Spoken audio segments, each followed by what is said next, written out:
नमस्कार, आप देख रहे हैं आवाज फटाफट 24, जहां हम आपको बताते हैं कि बीते 24 घंटों में देश दुनिया और जम्मू कश्मीर के भीतर क्या कुछ बड़ा और क्या कुछ खास रहा। और हमारी सबसे ज्यादा नजरें जम्मू कश्मीर के अलग अलग इलाकों में रहती है, ताकि आपको सभी खबरें एट ए टाइम एक ही जगह पर एक ही वीडियो के भीतर जो है आपको बता सकें। तो हमारा ये स्पेशल प्रोग्राम आपको कैसा लगता है कमेंट बॉक्स में भी लिखिएगा। और शुरू करते हैं आज के दिन की हेडलाइंस।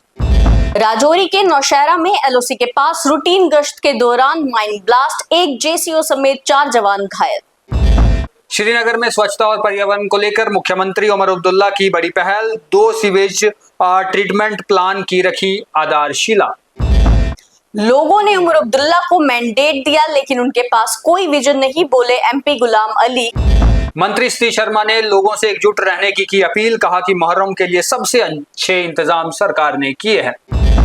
कटरा के विधायक बलदेव राज शर्मा ने कटरा के रेलवे स्टेशन में rail coach, restaurant, medical shop और वेंडिंग मशीन का किया उद्घाटन। श्रीनगर के स्काइस में केंद्रीय कर्मचारियों के लिए खास वर्कशॉप, केंद्रीय मंत्री डॉक्टर जितेंद्र सिंह भी हुए शामिल। अमृतसर में एनआईए की बड़ी कार्रवाई, अंतर्राष्ट्रीय नार्को टेरर नेटवर्क से जुड़े लश्कर आतंकी के मददगार का मकान जब्त। नशा मुक्त जम्मू कश्मीर अभियान के तहत श्रीनगर पुलिस का एक्शन, श्रीनगर और पुलवामा में 3 तस्करों की 4 करोड़ की संपत्ति जब्त। किश्तवाड़ जिला अस्पताल को मिली एडवांस एमआरआई मशीन, विधायक शगुन परिहार ने किया उद्घाटन। तुलमुला में खीर भवानी मंदिर पहुंचे डॉक्टर करण सिंह, वार्षिक मेले की तैयारियां और सुरक्षा व्यवस्था का लिया जायजा। श्रीनगर में सीएम उमर अब्दुल्ला से नवजोत सिंह सिद्धू ने की मुलाकात, कहा घाटी में अमन की सरसराहट और पहाड़ों में गूंज रही तरक्की। भारत सरकार ने डीजल और एटीएफ पर एक्सपोर्ट ड्यूटी बढ़ाई, पेट्रोल पर कोई भी बदलाव नहीं।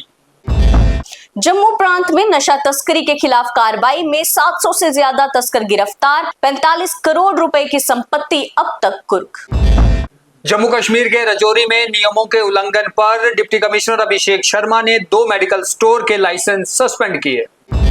इंडोनेशिया में आया 6.7 तीव्रता का भूकंप, मची तबाही, मरीजों को लेकर अस्पताल से भागे लोग।